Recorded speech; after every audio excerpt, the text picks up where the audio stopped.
माननीय सदस्य श्री हनुमान बेनीवाल जी। धन्यवाद सभापति जी। सदन में आज आपदा प्रबंधन संशोधन विधेयक की चर्चा हो रही है। विधेयक के उद्देश्य के बारे में मेरे से पूर्व पक्ष विपक्ष के माननीय कई सांसदों ने अपनी बात रखी। आपदा प्रबंधन, जिसे मूल रूप से संस्थागत तंत्र आपदा प्रबंधन योजना और आपदा प्रभावों को रोकने के क्रम में आप ये बिल लेके आ रहे हैं। मंत्री जी यहाँ विराजमान है।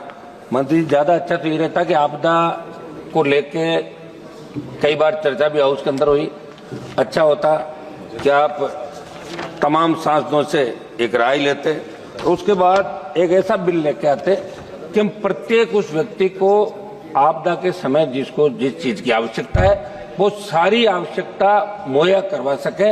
ये मेरी मांग है मंत्री जी। आप प्रत्येक एमपी से राय लें।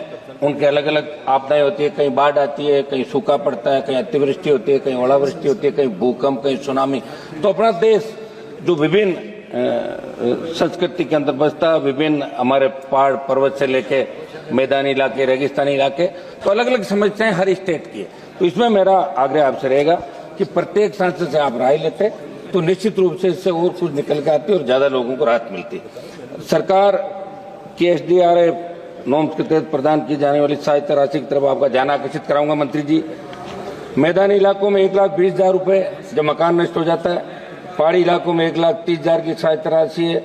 सब कुछ जिसका उजड़ जाता है वो 1,20,000 और 1,30,000 में कुछ नहीं कर पाता। मेरी मांग रहेगी कि कम से कम 10 लाख या 15 लाख रुपए इसके लिए राशि तय की जाए।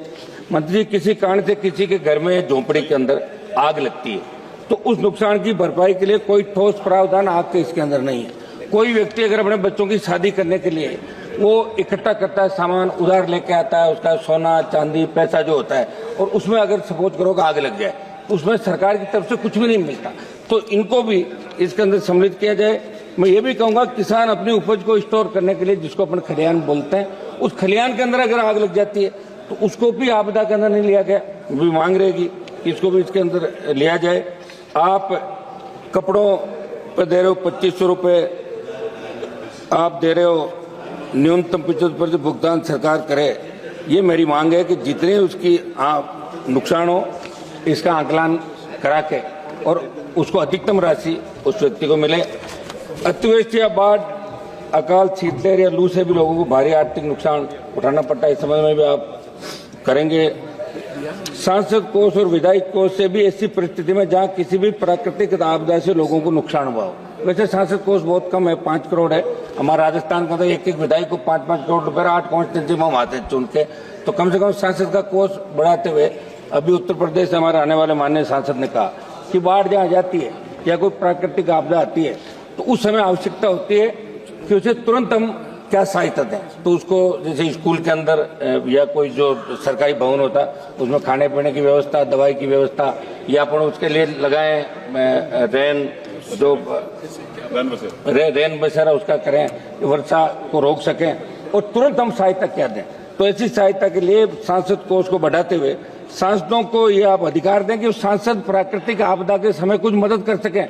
लोग हमारे पास आते हैं, मदद नहीं कर पाते, तो इसके अंदर आप प्रावधान करें और सांसद के ESP बढ़ाएं। SDRF NDRF के नॉर्म्स के अनुसार मदद करने की सिफारिश करने के अलावा कुछ नहीं कर सकते। इसलिए आपसे हमारी गृह राज्य मंत्री जी जो बहुत ज्यादा ध्यान भी रखते हैं हर व्यक्ति का, हर सांसद का, तो आप इस विशेष रूप से इस बात का ध्यान रखेंगे कि लोग हमारी तरफ देखते हैं और हम सरकार की तरफ देखते। 1 मिनट साहब बातों समाप्त करने कंप्लीट कर ली, कंप्लीट। हाल ही में अग्निशमन सेवाओं के आधुनिकीकरण से जुड़ा मेरा सवाल था, जिसके जवाब में गृह राज्य मंत्री जी ने कहा कि अग्निशमन सेवा राज्य का विषय और अनुच्छेद 243 के तहत भारत के संविधान की 12वीं अनुसूची में एक नगरपालिका कार्य के रूप में सम्मिलित किया गया।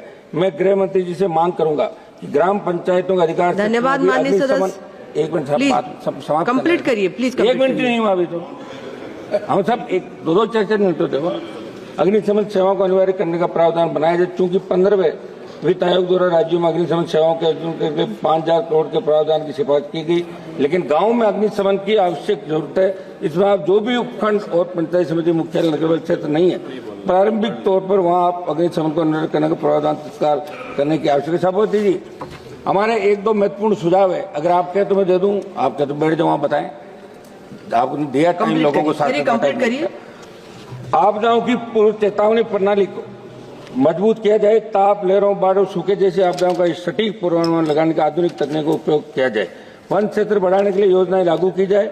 औद्योगिक प्रदूषण को रोकने के लिए सख्त कानून बनाए जाए। आपदा के बाद राहत कार्यों को तेज और व्यवस्थित किया जाए। प्रभावित क्षेत्रों में पुनर्वास और रोजगार की व्यवस्था की जाए। राजस्थान के अंदर अभी हमारे खेजड़ी का वृक्ष, चलिए धन्यवाद धन्यवाद। एक लास्ट समाप्त कर रहा हूं साहब, लास्ट। खेजड़ी के वृक्ष की अंधाधुंध कटाई चल रही राजस्थान के अंदर। बहुत से लोग आंदोलन करें। खेजड़ी हमारी जीवन धारा है राजस्थान की, मध्य प्रदेश की, और आप सोलर ला रहे हो, नए उद्योग ला रहे हो, लेकिन खेजड़ी के वृक्ष को नहीं काटा जाए। वो छाया के साथ साथ लोगों को रोजगार भी देता है। जो सब्जी होती है सांगरी की, वो वर्ल्ड फेमस सारी, माननीय सदस्य श्री अरुण नेहरू जी, इन चीजों का विशेष रूप से ध्यान रखते हुए इसमें बड़े संशोधन आप लोग करें। मैडम, धन्यवाद धन्यवाद। माननीय सदस्य madam, Arun Nehru ji. Thank you.